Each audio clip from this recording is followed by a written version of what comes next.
Hey, this is Chris, keeping it real.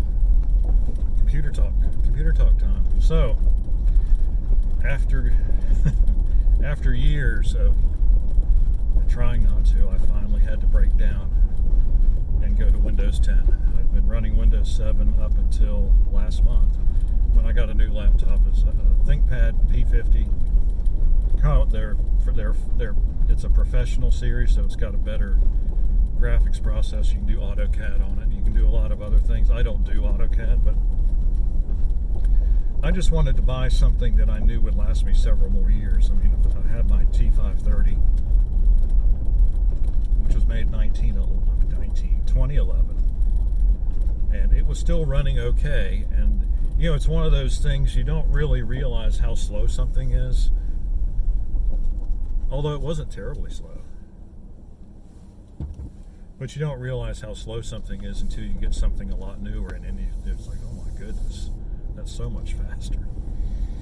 And so that's exactly what happened with my P50. It's so much nicer. And Windows 7, it just didn't. There wasn't anything wrong with it. It worked, but it just didn't seem to be. It seemed to be. It was faster, but it just didn't seem to be all that snappy. And I got my wife a Carbon X1 from, let me see, it was made in 2018. This one was made in 2017. Mine is. And I think we just have finally reached the point where, Windows 7 it's kind of how XP got, after Windows stopped supporting it. After Microsoft stopped supporting it. And so, things still worked, but slowly but surely vendors stopped writing device drivers. They stopped writing programs. They stopped putting any money into it, in other words, and you could tell. And so that's kind of how Windows 7 has gotten. I still love the operating system, but it's just one of those things where you're starting to see more and more programs that aren't made for Windows 7 anymore. And so I think before we got to the point of having to really start working at making things work, I thought, well, let's just try Windows 10. So I loaded it onto my computer. As it was set up, I turned off every kind of tracking thing anything that I thought that they could use to track me or find out more information, I turned it off. And I realized there's probably a bunch of hidden stuff that does a lot of that stuff anyway, but what can you do? Because you can't do anything about it anymore. You can, but it's just the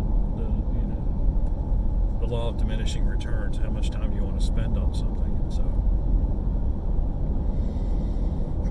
having said that, it runs great. It seems a lot snappier. My second oldest son's in IT, and he said it actually was faster, and I didn't believe him for a while. But he's right. It is. It just feels fluid. I still have all the graphic stuff turned off. I did a direct upgrade, which usually is not a good idea. But everything went off without a hitch. It installed right away. Everything worked. I think I had to find 2 or 3 device drivers off the Lenovo website, but other than that, I think I had to get the graphics driver and a couple other little things, but it wasn't much. So I'm pretty happy with it. The snap thing doesn't work very well. When you drag a window across to the side of the screen, it's supposed to snap to half a page. That often makes like a little tiny window up in the corner instead of making the full half page. I like to do that. It's got a good screen. It's got 1920 by 1080p, so it's got a 1080p screen. And I often like to do that, is have 2 windows side by side. Especially like if you're copying and pasting files, or you want to watch a video while you're, when I'm working on a spreadsheet or something, or whatever. It's just kind of nice to have that real estate there. And so overall, I'm happy with it. And so, I'm just in time. I guess Windows 10 is going to end.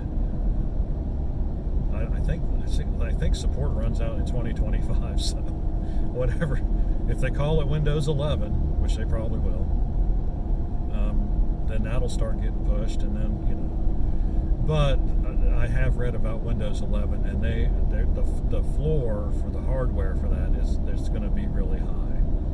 You know, it's like you can take a Windows 10 computer, you can take Windows 10 and run a computer that's 10 years old and it works, but you're not going to be able to do it with Windows 11. So it's just, you know, these hardware companies and software companies, they think everybody's just got money to burn. And so, hey, let's make everybody upgrade by making the minimum system requirements so much higher. And they say it's security, but it's like, no, it's money. But we will cross that bridge when we get to it. Right now, I'm pleased with the way my computer works. I'm pleased with the way Lee's computer works. It's really, you know, I really do recommend buying used computers. And if you're going to get a used computer, you might as well get it off eBay because they have the best prices. Well, let me take that back. The sellers on eBay have the best prices. eBay doesn't have any prices. They just take the money off the top when you sell something. She got a Carbon X1 with Windows pre-installed, licensed, and we picked it up for $500. It's like, licensed, okay, that is good. That is very good. So, I honestly don't understand why I don't even understand why they try to sell Windows anymore. I really don't. I mean, you know, Google doesn't have to sell Android to make money. I think it's just inertia. Corporate inertia is probably what it is. Can you imagine if you had to pay like $100 to put Android on your phone? Would you do it? Heck no, you wouldn't. You'd keep the version that it came with forever, just like we do with computers. Anyway, I digress. If you have any questions or comments, leave them in a section below. Like and subscribe. We appreciate it when you do. We'll see you on the next computerized video.